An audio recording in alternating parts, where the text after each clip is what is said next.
Top 5 news this week, March 9 to 15.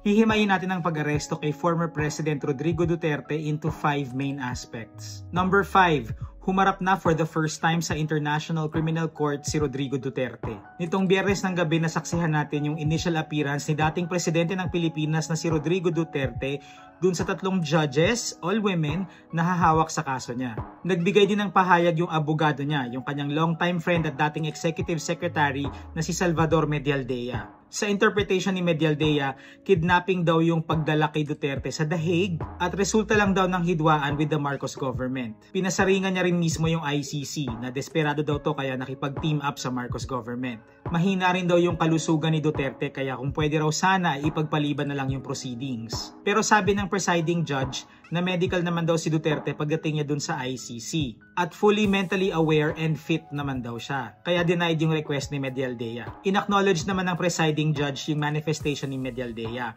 Pero ang sabi sa kanya, it's an issue for another day. Ang agenda for now ay procedural lang. Wala pang kalahating oras natapos na yung proceedings. Itinakda yung next appearance ni Duterte sa September 23, 6 months from now. That's to give the defense time to build their case. Pwedeng magpetisyon si Duterte for temporary release. But based on the ICC's history, it's likely na Duterte will remain detained that whole time.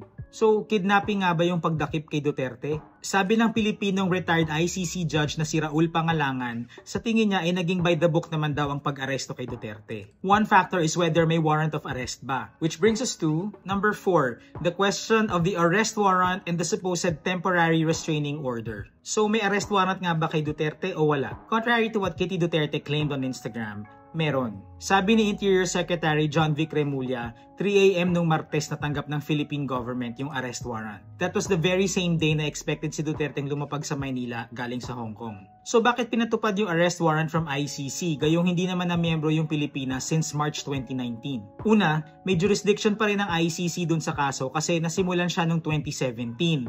Miyembro pa yung Pilipinas at the time. Pangalawa, sa Interpol ipinadaan ng ICC yung arrest warrant. The Philippines is a member of Interpol. So ano ba tong Interpol na to?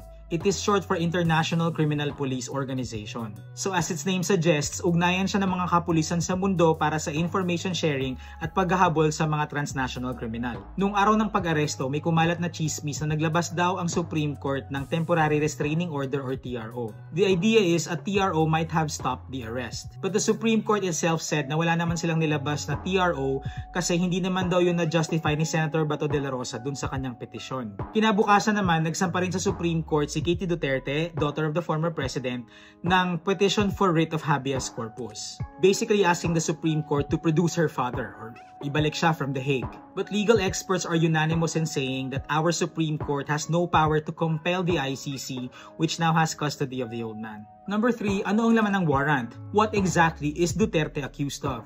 Sabi ng 3 judge dun sa warrant, may reasonable grounds daw to believe that Duterte is individually responsible for the crime against humanity of murder. That's because bilang founder ng Davao Death Squad or DDS, bilang mayor ng Davao City, and eventually bilang presidente ng Pilipinas, kinasangkapan daw ni Duterte yung mga taong direktang gumawa ng mga pagpatay.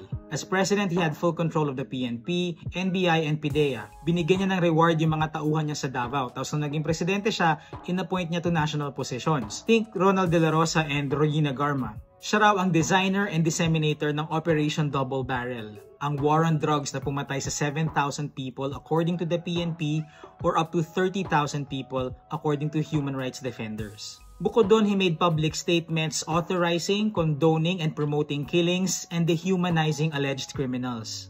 In other words, lantaran at hayagan niyang inutos ang pagpatay sa mga tao on the mere suspicion na may kinalaban sila sa drugs, even without due process. Number 2, ano ang role ng gobyerno ni Ferdinand Marcos Jr. dito? Some minutes after mag-take off yung eroplanong sakay si Duterte papuntang The Hague, nagpa-presscon si Marcos. Ang essence ng sinabi niya is, walang personalan, trabaho lang. May obligasyon daw ang Pilipinas na makipag-cooperate with Interpol because otherwise, hindi na rin natin maasahan yung Interpol na tumulong sa atin pag tayo naman ang nangailangan. Hindi rin daw tinulungan or na-involve in any way ang gobyerno dun sa investigasyon ng ICC kahit pa nagkakalabuan na yung unit team. Besides the arrest warrant, wala rin daw official communication between the government and ICC. Kaya nagsimula lang daw silang kumilos nung natanggap na nila yung warrant. However, na-cover namin sa Rappler yung preparations ng PNP sa NAIA nung Lunes pa lang, a day before Duterte's arrival. Last weekend kasi may lumabas ng balita na may paparating ng arrest warrant from the ICC. Sabi ni na Marcos at Remulla, nag-facilitate lang daw ang gobyerno sa pag-aresto kay Duterte. Bale, inutusan ng PNP na mag-mobilize, nakipag-coordinate sa NAIA, at nag-arkila ng eroplano. Yun, aminado silang ginastosan nila. But one thing's for sure, hindi pinigilan ni Marcos ang pag-aresto kay Duterte. Before we go on to number 1, I invite you to download our app para updated kayo sa story na to at sa iba pang coverage ng Rappler. Alright, number 1. What does this mean for the country? Politically charged ang mga social media feed natin ngayon. May mga nagse-celebrate kasi malaking hakbang to sa pagkamit ng hustisya para sa mga biktima ng war on drugs at saka ng DDS sa Davao City. May mga nagluluksa sa pagdakip kay Duterte na para sa kanila ay the best president this country has ever had. May mga nagdiriwang sa tagumpay ng international law at pagtutulungan ng iba't ibang organisasyon para mabigyan ng fighting chance yung maliliit na taong otherwise ay wala namang kapangyarihan na ipaglaban yung mga karapatan nila. May mga nagagalit naman sa umano'y panghihimasok ng foreigners sa affairs ng Pilipinas na na-violate daw yung sovereignty natin. Sa sobrang pagka-divisive ng issue na to, may mga nagbiro na National Unfriending Day daw yung March 11. Pero heto ang napatunayan natin this week. Maaasahan pala ang international community na ipagtanggol tayo kapag ginipit tayo ng gobyerno natin. Okay, sabihin na natin na political ang pag-aresto kay Duterte. Well, the fact is, everything is political. Kung baliktad man yun nangyari at hindi siya na-aresto, that would have still been political. So the question is, kaninong politika yung umiral sa yugtong ito? Kung titignan natin sa point of view ng mga naulila ng war on drugs, it can be said na nakascore ng malaking political win ang maliliit na tao na madalas ay wala namang say sa pamamalakad sa bansa natin. Right, that's it for now. See you again next week.